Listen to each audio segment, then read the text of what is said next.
Assalamualaikum warahmatullahi wabarakatuh. Selamat pagi anak-anak. Selamat bertemu kembali di semester 2, di semester genap, di pembelajaran matematika untuk kelas 7. Ya, semoga kalian tetap semangat. Yang di semester 1 kemarin bisa dijadikan sebagai bahan evaluasi.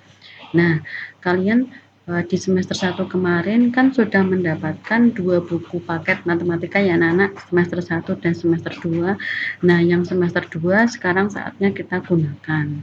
Untuk pembelajaran matematika seperti biasa, tolong disiapkan buku paket, buku catatan, dan buku tugas. Oke, sekarang kita masuk di materi apa saja yang akan kita pelajari di semester 2 ini. Materi matematika kelas 7 semester 2. Jadi nanti yang Bu Mila terangkan di sini mohon kalian tulis di buku ya anak-anak. Seperti biasa sebagai untuk tugas portofolio di akhir semester. Nah, di kelas 7 semester 2 ini nanti kalian akan belajar yang pertama perbandingan, yang kedua aritmatika sosial, yang ketiga segi empat, yang keempat garis dan sudut, dan yang kelima statistika. Jadi ada 5 bab diselesaikan di semester 2 ini. Jadi babnya agak begitu banyak ya. Oke, kita lanjutkan.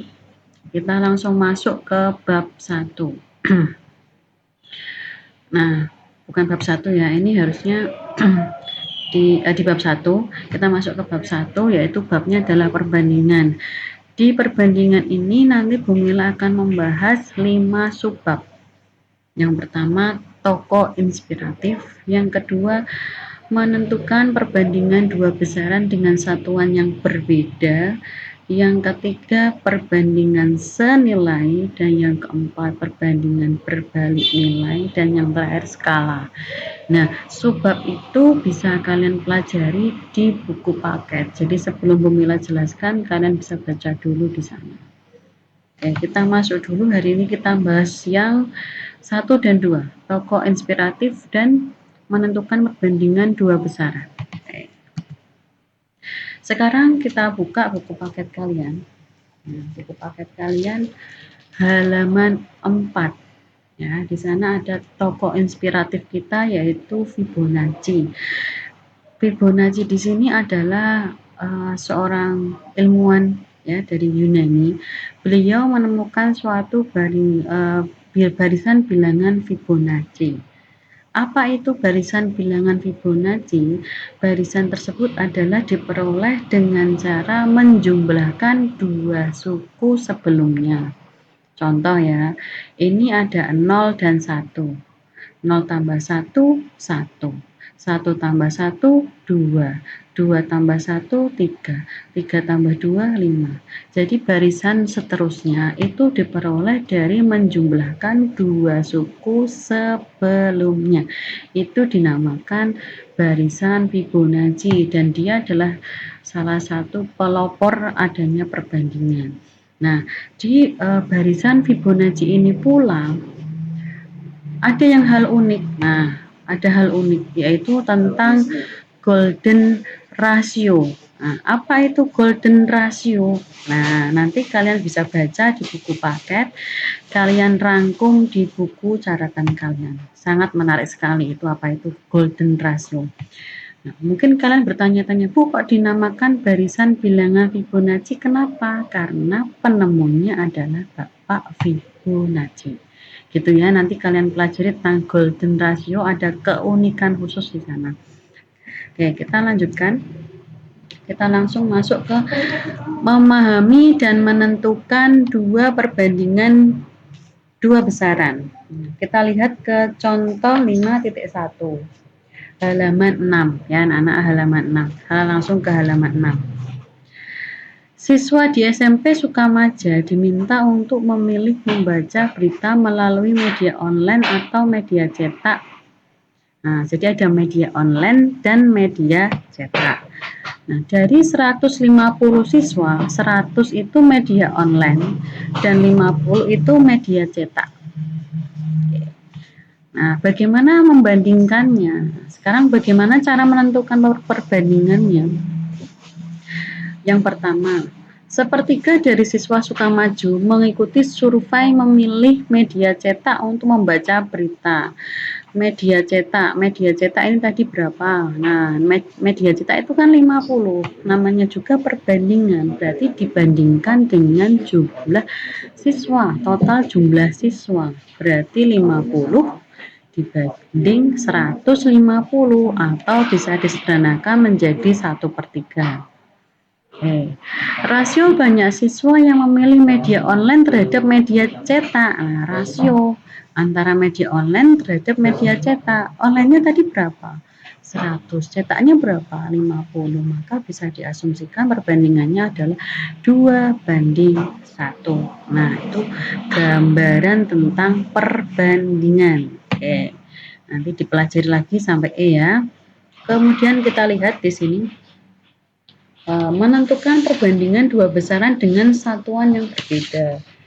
Kita bisa lihat contohnya itu pada halaman 16.